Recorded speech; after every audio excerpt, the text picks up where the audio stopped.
John Boy.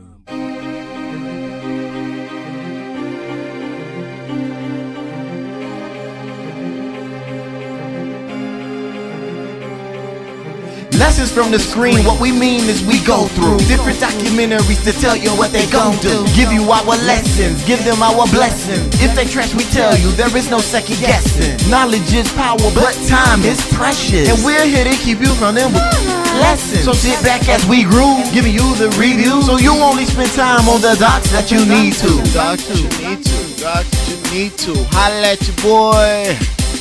Welcome back to another episode of Lessons from the Screen, the show where we give you the information to let you know if it's worth you wasting your time digging into. You know the deal. We say the same thing before every show. We waste our time, our energy, and our brain power so that you don't have to. And as always, you don't have to say thank you, but you are most assuredly welcome. Lessons from the Screen is brought to you by PackSync through the Freedom Train Network. You can find us on www.freedomtrainradio.com or on iTunes, Google Play Music, or Stitcher. Type in Freedom Train in the search bar and all of the Freedom Train shows will come up, including this one. Be sure to leave us a review, drop us a line, and communicate with us. We like that. Also, be sure to head to www.packsync.org. That's PACTSINC.org to show some love and check out what our sponsors are doing. PackSync is a black activist and advocacy organization focused on developing the black community through a shift in culture, education, and economics. And as always, Lesson from the Screen is brought to you with the frame of reference that is aligned with the black community. That means that everything we look at will be looked at with the racial component involved. Know what you're getting into. This week, we'll be talking about another current event. On December 6th, the United States found itself on the wrong end of international backlash regarding its decision to recognize Jerusalem as the capital of Israel. This move sent the international community into a rage, with the United Nations and some of the United States' closest allies issuing statements of criticism and condemnation. During the show, we'll be digging into this story, starting with some of the history, and as always, giving a few of the lessons and takeaways that we can use to better position ourselves in the black community. In this episode of Lessons from the Screen, we will be discussing the U.S., the UN, and Jerusalem.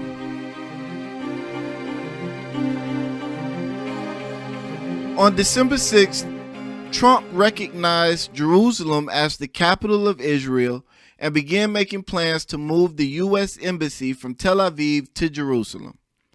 But before we get into the aftermath, we have to get into the history of why this was such a major deal and why you should care. So a brief history lesson. Palestine was absorbed into the Ottoman Empire in 1517, and it remained there until the end of World War I. The Ottoman Empire was defeated, and the land that would become the centerpiece of the Middle Eastern conflict was under the control of the British. Now, the British made two promises in the region.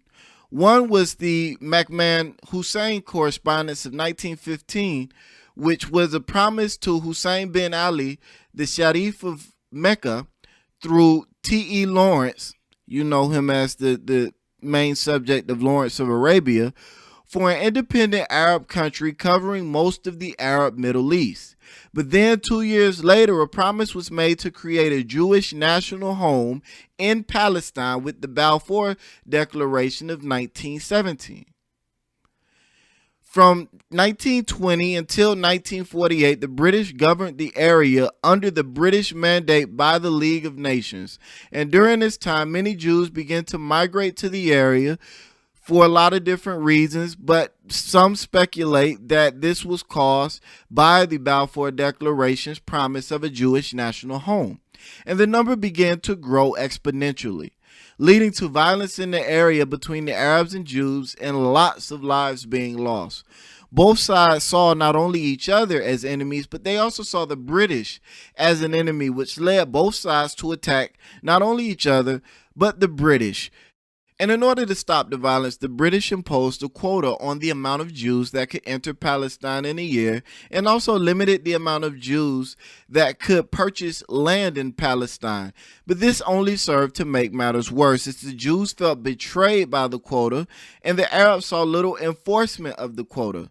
Jewish extremists employed many acts of terrorism against British forces for this betrayal, and when I say this betrayal, we're going back to the Balfour Declaration of 1917, which the Jews interpreted as the British saying that they were going to create a nation in Palestine for the Jews. So we'll move forward. In 1947, the United Nations accepted the idea to split Palestine into an area for the Jews and an area for the Arabs. And in 1948, the British withdrew from the area. The Jews were given over half of Palestine, even though they made up less than half of the population at the time, and the U.S. was the first country to recognize Israel. The UN decree that recognized Israel as a nation placed Jerusalem under international control, with the Jews on the west side and the Arabs on the east side. The Jews announced the creation of the state of Israel, fulfilling the Zionist beliefs and pushes for the creation of a Jewish state in the Middle East, as the Zionists believed that this was the only way for Jews to be free from persecution, as they believed that Jews were being persecuted the world over simply for being Jews. Jews had for decades been coming from Russia and other areas in Europe, settling in Palestine by this time, and there was a substantial number of them living in the area. The day after Israel was proclaimed and British forces withdrew, it was attacked by the surrounding Arab nations as they refused to recognize the Jewish nation. And even though the nation of Israel wasn't as well equipped as those Arab nations, they did have training from their involvement in world wars and their training from Western militaries, so they were able to defend themselves. And in 1949, the UN brokered a ceasefire, and Israel remained in control of all the territory it had previously, as well as the territory that it had conquered during the skirmish. Yeah, they had managed to turn the tides and actually conquer some territory. During the war, hundreds of thousands of Arab Palestinians left what used to be Palestine, but what was now Israel, and left the state with a Jewish majority. In 1956, Israel invaded Egypt but was fought off. And then in June 1967, the Six-Day War began, at which time Israel launched a surprise attack on Egypt, inflicting massive damage and decimating the Egyptian Air Force, conquering the Sinai. Egypt pleaded with Syria and Jordan to attack Israel. However, Israel was able to capture eastern Jerusalem amongst other places. When the fighting stopped, fewer than 1,000 Israelis had died, while more than 20,000 Arabs had died. It was a true surprise attack, well put together, no prior notification. It was a real surprise attack, and it was very effective. The peace treaty saw the return of Sinai to Egypt in exchange for the Egyptian nation recognizing Israel as a nation, as a sovereign nation.